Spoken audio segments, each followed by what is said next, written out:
On the Mighty Merp podcast, we will talk to business leaders, entrepreneurs, leaders in the community.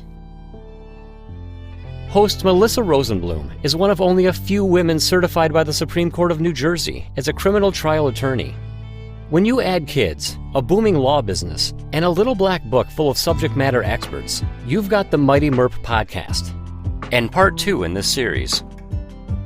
When did you start fostering kids? I know you've fostered about 13 children. Yes, so I got licensed to foster in 2012, and the end of 2012. I had my first placement in January of 2013.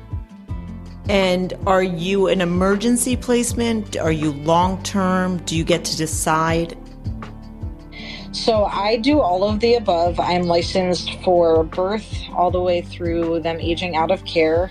I also can do medical placements, and then I do SPRU, which is an emergency overnight placement, respite, vacation, long-term and short-term, and I have had all of those types of placements. Is there any type of placements you won't take now? Or do you accept? They give you a call, they say we need help with placing a foster child, and your answer is yes, always? It's not actually, and it has changed over the years. Sometimes when they call, they have a lot of information that they can share, and more often they don't have much information whatsoever.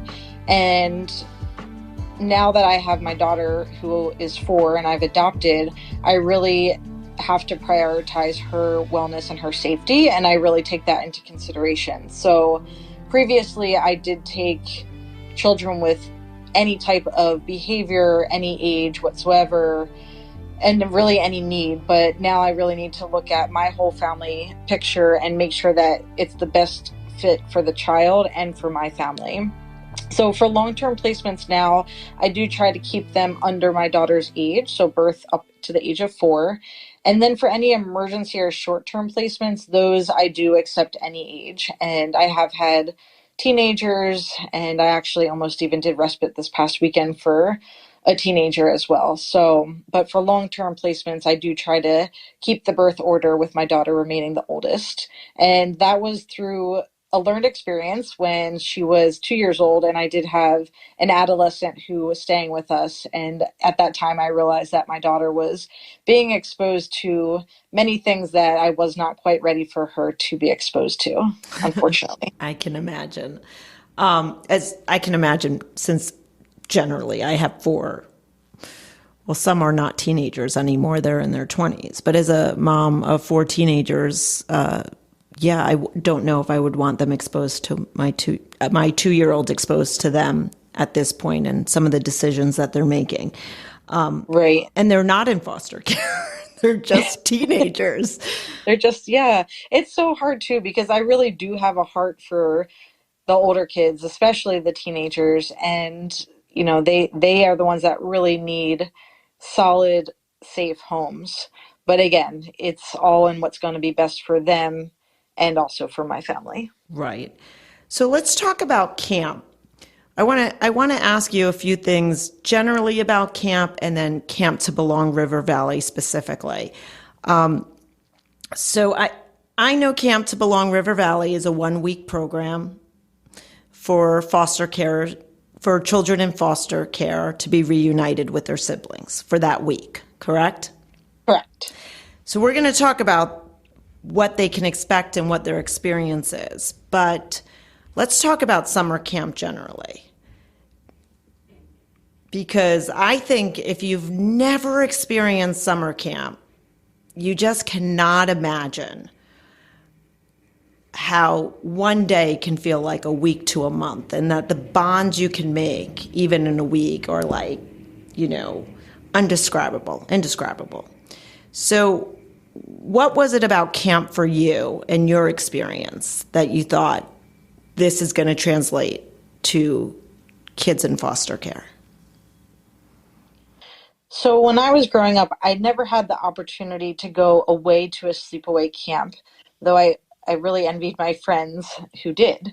My first sleepaway camp experience was actually going away with you and being the nanny for your littles when we were at camp. And that was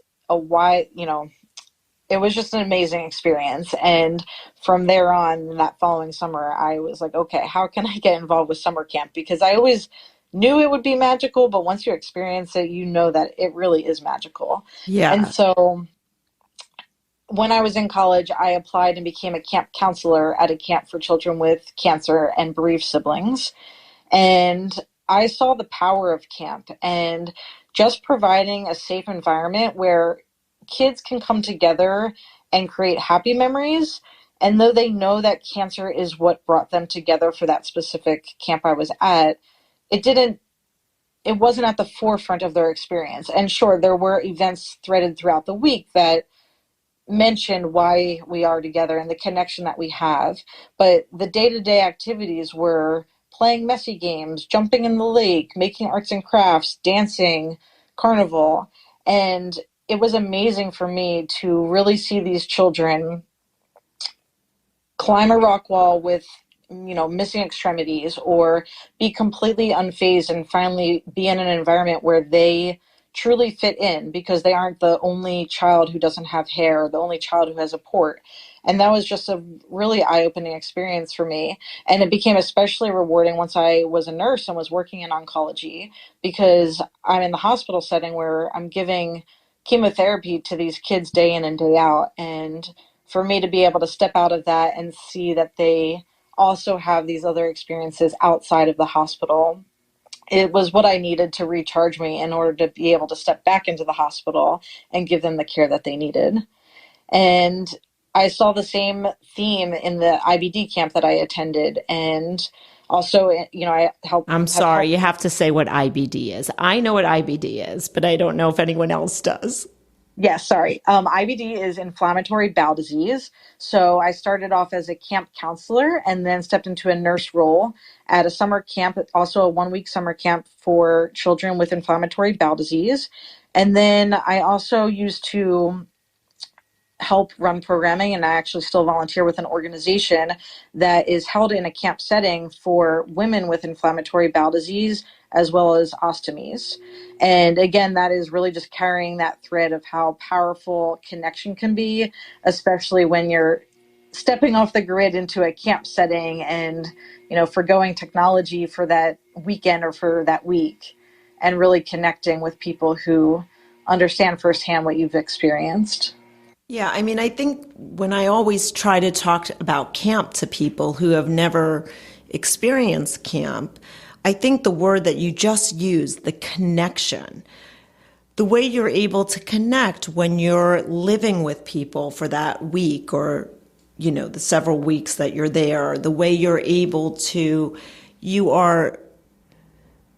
it's funny that I'm saying it like this, but you are completely disconnected from technology and social media, and therefore you're able to be completely connected in the activities and the interaction with the people that are there, which makes it magical. And for kids, you're able to really enjoy the simplicity and the joys of being a child. You're going to do arts and crafts, and you're going to go swimming and jump off a high dive and just do silly things without really worrying about what people are thinking. It's just a very accepting world.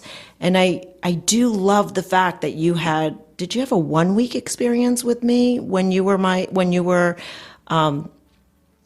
helping me at camp I only had 3 out of the 4 kids at the time, or was it 2 weeks? I was going to say, I thought it was 2 weeks. Yeah. So what I love about it is that you had such a wonderful, positive experience, and you weren't really even part of camp, and yet camp welcomed you as you and I were just hanging out with 3 babies, a 3-year-old, and